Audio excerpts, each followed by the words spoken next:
سلام البنات، واش راكم؟ ان شاء الله تكونوا بخير. راني جبت لكم هذا الطرف اللي هبلتوني عليه. حطينا الموديل. شفتوني في فيديو لابسه قندوره تاني تاع جلد النمر. هذيك جبتها معايا من دارنا، وهذا التيسي شريته جديد. شوفوا باش نكون صريحه معكم، الموديل والله ما على بالي كيف راح نخيطها. انا راح نبدا نفصل. انا توجور هكا كنت طالعه في الدروج على بها اني عيانه، اني ننهج. شوفوا انا توجور كي نجي نخيط حاجه ليا حتى نبدا نفصل باش يجيوني الافكار. درك نبدا نفصل. الحاجه الوحيده اللي تما في راسي اني راح ندير الرقبه كاري، ودرك نشوفوا كيفاه رايحين نفصلوا الكتاف والرقبه والدرعين الى اخره. ومن تحت ثاني راح نديرها لارج. درك نشوفوا. شوفوا البنات، الطرف تاعي لهنا راهو على 4، يعني هادو زوج وهذه وحده وهذه وحده، تسمى على 4. لهنا راح ندير الرقبه. ها روحوا معايا ان شاء الله برك يكون الفيديو واضح، خاطر كنت راح نفصل على الطابله. وشو الطابله سربيت فوقها لي غاطو. انا هذه عشيه العيد باش راح نخيط القندوره. الطابله سربيت فوقها لي غاطو، ما قدرتش نزيد نعاود نحيهم، قلت نفصل في الارض وصايي. شوفوا البنات، التفصيله تاعي العاديه يعني واسهل تفصيله. راح نجيو لهذه الجهه اللي مغلوقه كامل، نحسب لهنا 4 صباع هكذا ونطراسي، ونزيد نهبط لهنا ب3 صباع ونطراسي. هذه السفيفه ديما تنحيوها، هذه اللي زايده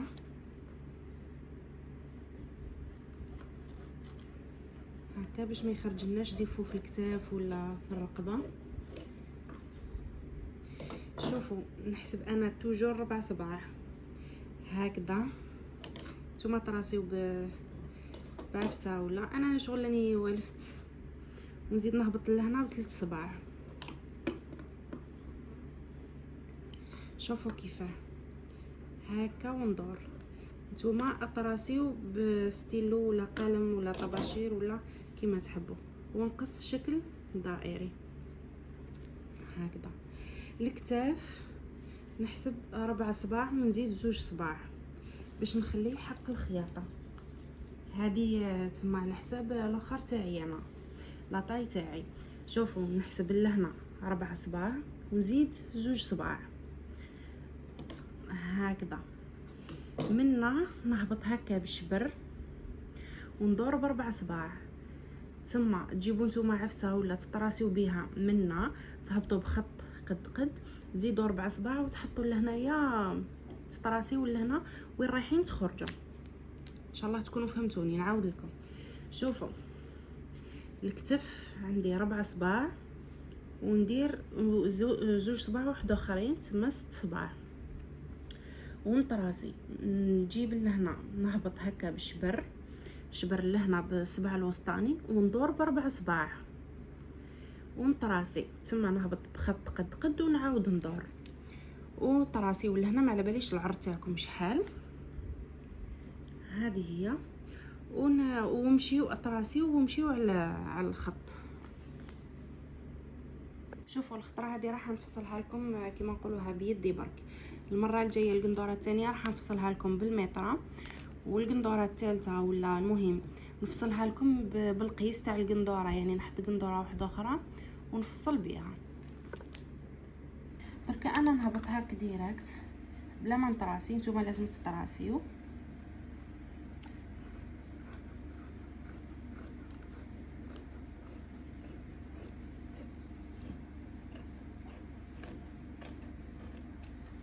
هكذا.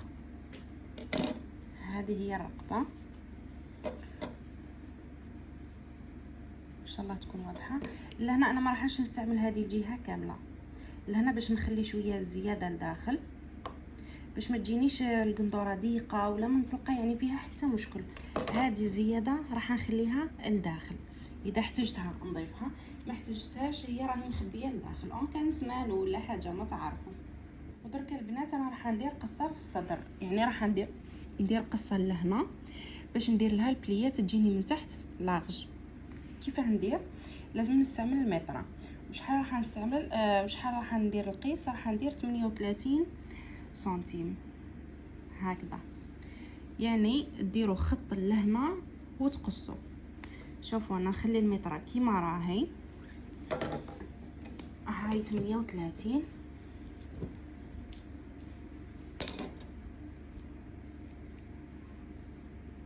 ونجي لهنا ونقص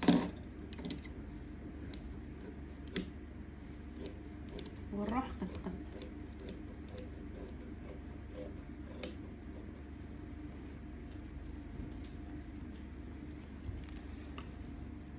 لهنا نفتحها نديروا لاطاي ونخرجوا. شوفوا لهنا ديما حاولوا تاكلوا هذه الجهه باه ما يجيوكمش الجناب تاع القندوره هابطين. نحيو قيمه 1 سنتيم هكذا.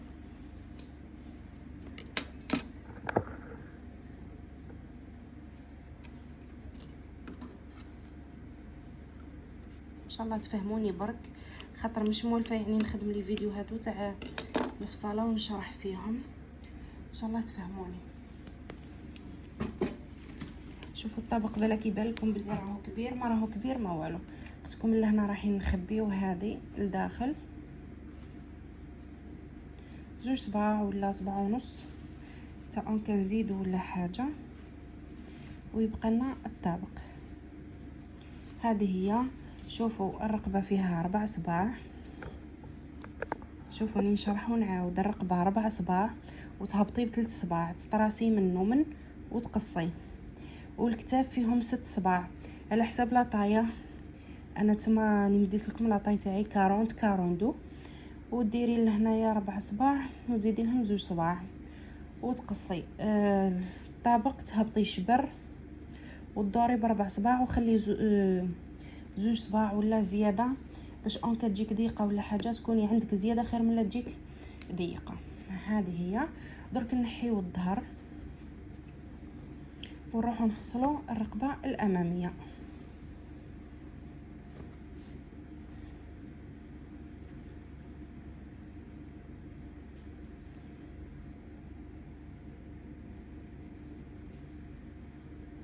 هذه هي. درك نفصلوا الرقبه الاماميه. انا الرقبه الاماميه نهبط بشبر. شوفوا شبر وطراسيو هكذا ونهبط قد. شوف تهبطوا ديريكت ومن بعد ندور شويه هكذا.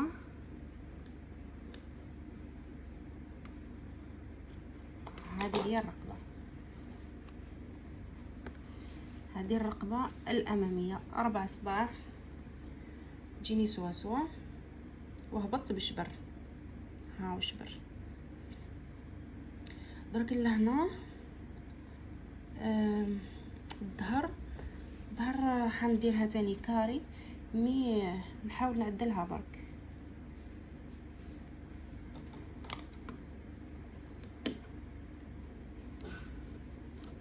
فوالا هذه هي الرقبه تاع الظهر. ان شاء الله تكونوا فهمتوني برك. كما قلت لكم عشيه العيد راني نخيط في قندوره العيد، خيط وحده تاع الساطه. واش هو الجو راهو كارثه جهنمه، تما من المستحيلات السبعه اني نقدر نلبس هذيك الساطه في الصيف. تما قررت نخيط هذه القندوره نلبسها هي احسن.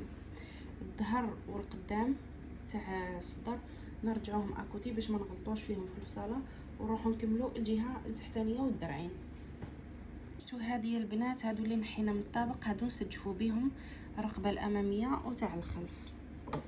نزيدو نقصوا هذه الزياده هكذا ونسجفوا بهم نخليهم للسجاف.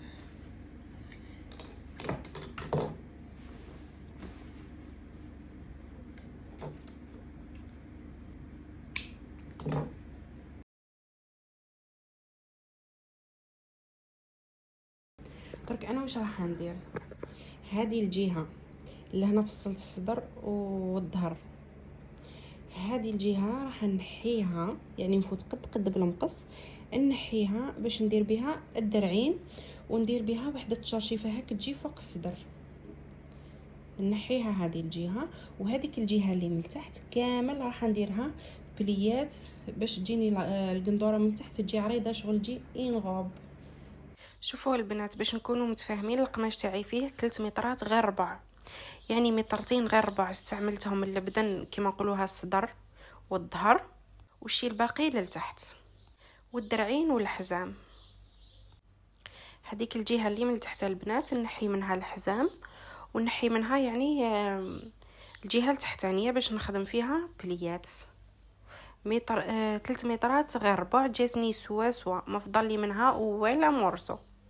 درك هذه الجهه الفوقانيه نخليوها للدرعين، والجهه التحتانيه نخدموا فيها البليات باش نلصقوها في تما في الصدر والظهر. هذيك الجهه التحتانيه نخدموا فيها البليات. ودرك البنات جبت القماش تاعي التحتاني طبقته على زوج، ومن جهه العرض نروح نحي الحزام. هذا هو الحزام يكون فيه وحده 3 صباع في العرض.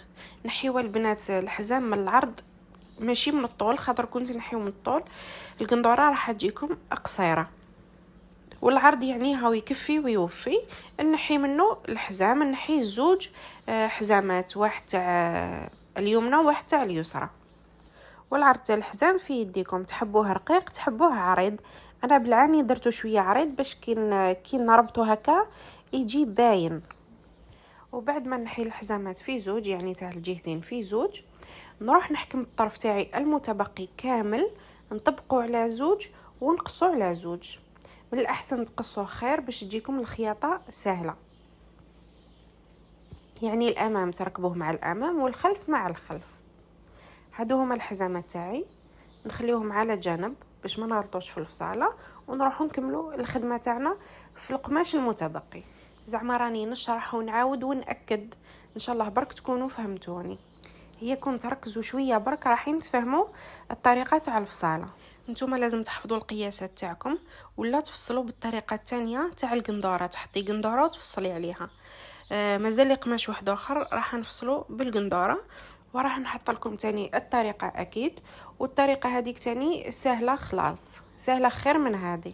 بعد ما تقصوا البنات وتكملوا زيدوا شتوا الجهه هذه الفوقانيه والتحتانيه، زيدوا تهزوهم في زوج وتطبقوهم على زوج وتعينوا النص هكا باش كي تروحوا تخيطوا وتخدموا البليات يجوكم البليات كيم الجوانب في زوج كيف ماشي جهه تجي معمره بالبليات وجهه تجيكم فارغه.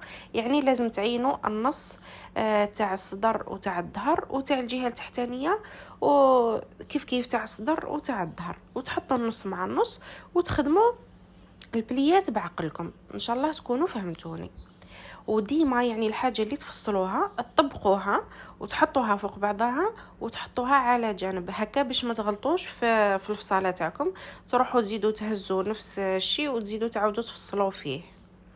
هذه اللي تفادي الاخطاء. ولهنا راح نديروا الدرعين لهنا عندي هذا الطرف المتبقي ونخدموا الدرعين مع بعض. الدرعين كيف راح نديرهم مروحات يجيو فوق بعضهم، شغل تجي زعما يجيو فوق بعضهم، تجي وحده كبيره وحده فوقها قصيره وحده فوقها قصيره. راح ندير يعني 3 مراوح. شوفوا البنات القماش تاعي هذا المتبقي فيه 40 سنتيم. نتوما كيفاه 40 سنتيم هذه تقسموها على 3، يعني من الكبير للصغير. في العرض برك يكونوا القياسات ماشي قد اما الطول لازم يكونوا كامل قد بعضهم. الدرعين في 3، يعني المراوح تاع الجهه هذه وتاع الجهه هذه في 3، الطول لازم يكون نفس الطول. اما العرض ما يهمش، العرض عينكم ميزانكم وين حابين يعني المراوح تاعكم يكونوا مغطيين لكم دراعيكم. مثلا وحده تكون فيها 20 سنتيم ووحده تكون 15 سنتيم وحده 10 سنتيم. ليسونسيال قصوا الطول اللي حابينه نتوما. بالنسبه للبنات للطول تاع الدرع الواحد فيه 65 سنتيم. انا كيما لهنا اني مدايره الطرف على زوج، يعني تاع زوج درعين، تاع الدرع اليمنى وتاع الدرع اليسرى. الطول تاع الدرع الواحد فيه المروحه الوحده فيه 65 سنتيم. درك نطبقوا على زوج ونروحوا للجهة المفتوحة ونفصلوا. تبعوا معايا كيفاش راح نفصلوا هاد المراوح. شوفوا الجهة المغلوقة نخليها من هي، ونجي الجهة المفتوحة، نجي لهنا الكوانة ونطلع من الكوانة للكوانة هكا باش نتحصلوا على هاد المروحة اللي راهي في راسي انايا. نتوما الدرارين تحبوا تبدلوا الموديل عادي، بدلوا كيما حبيتوا. الا هنا تحصلت على زوج مروحات ولا مراوح ولا ما يهمش، وحده تاع اليمنى ووحده تاع اليسرى. هادو تاع اللي يجيو في النص، لهنا جاتني شويه طويله عاود تنقصت منها. هادو اللي يجيو في النص انا حبيتهم يجيو شويه قصار ويجيو عاليين باش كي ندير البليات يجيوني شغل بومبي واقفين، يعني من الكبيره للصغيره. بالنسبه للخياطه تجيو الجهه اللي قد وديروا فيها البليات، هذيك الجهه اللي مدوره ما تمسوهاش. ونروحوا المراوح الكبار، يعني الاولين اللي يجيو هما الاولين، ونفصل نفس الفصاله. الطول راهو نفس الطول، العرض برك تكون وحده اكثر من وحده. شوفوا كيفاه، شوفوا هاهم اللي هنا يجيو فوق بعضهم، تجي وحده اكثر من وحده بواحد 5 سنتيم ولا كيما تحبوا نتوما، وكيما تحبوا الدرعين تاعكم يكونوا مغطيين. هذيك في يديكم. لهنا درت زوج ونزيد نخدم وحده باش تجي هي الثالثه من فوق، يعني تجي القصيره كامل. نفصل نفس الفصاله. هذه انا حبيت نديرها ماهيش عريضه، حبيت نديرها ضيقه باش كي ندير لها البليات تجيني هكا تجي واقفه.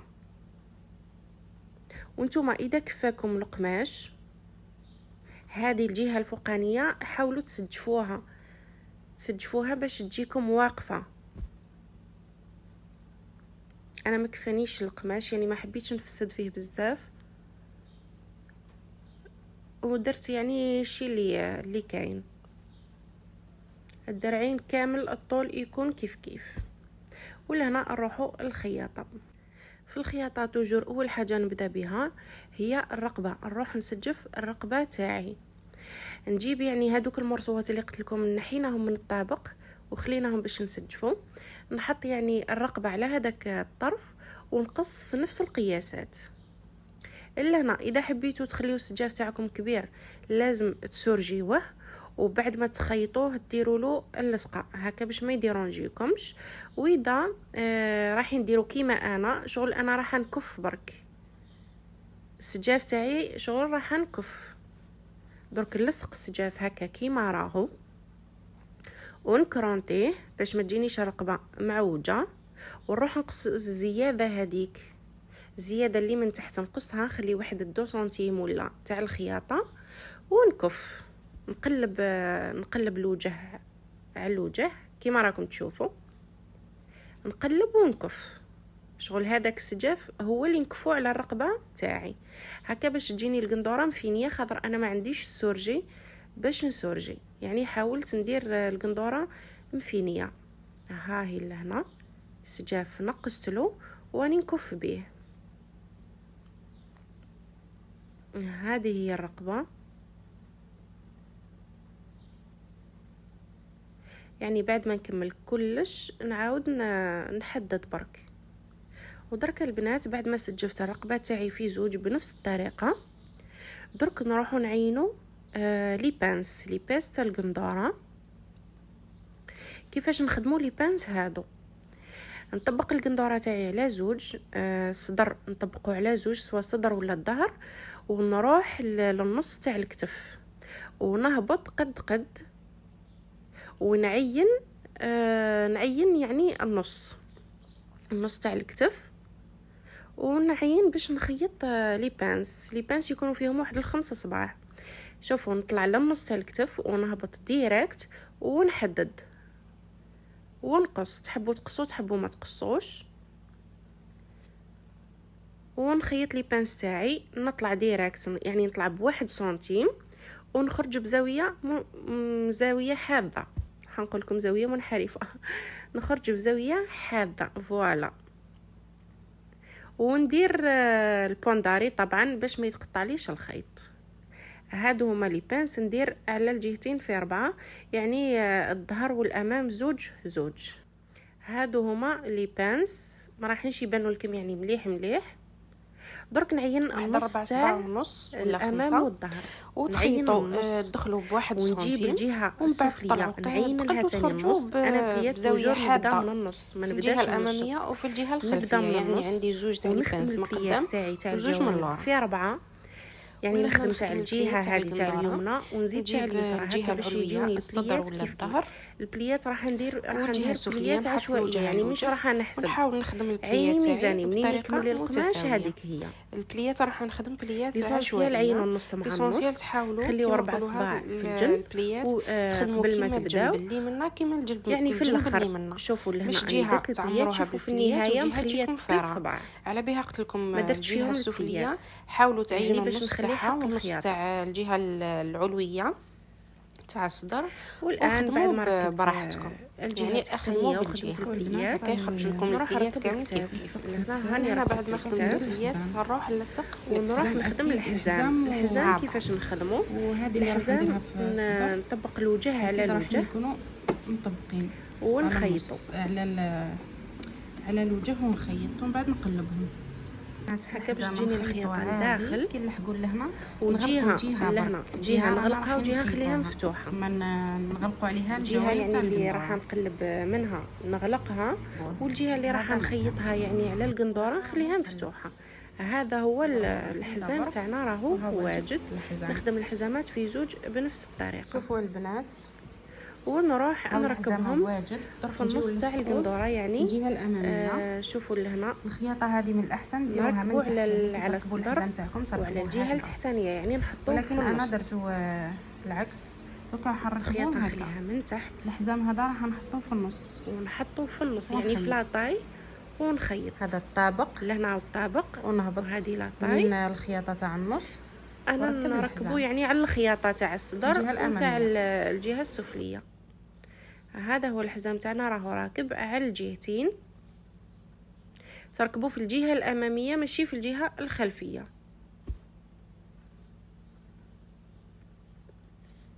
فوالا لهنا ني كنت يدي صور ويدي يخدم يعني باش نفهمكم في طريقه الخياطه.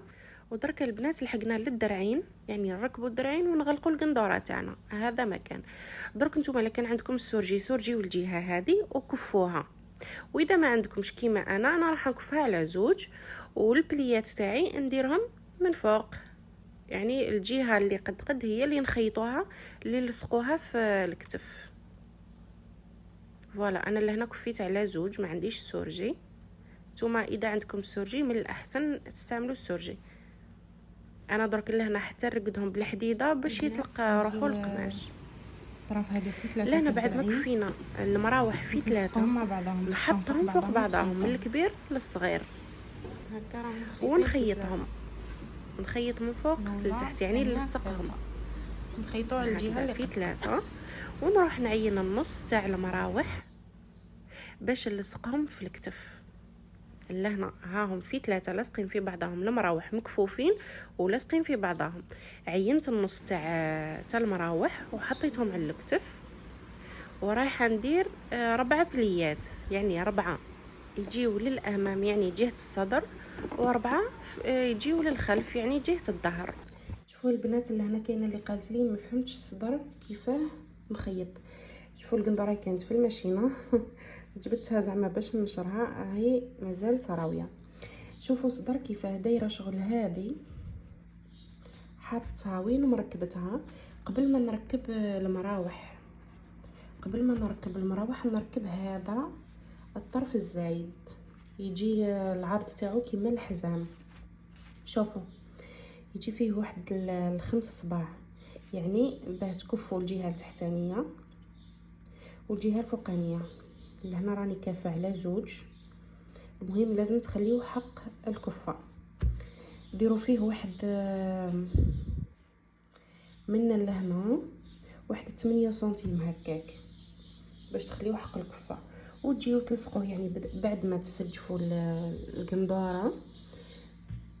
تاني حاجه تبداوها تروحوا تلصقوه هذا، تلصقوه قبل ما تلصقوا المراوح، تلصقوه مع الطابق وتلصقوه لهنا. ديروا بليات لهنا، راهم بليات عشوائي يعني مش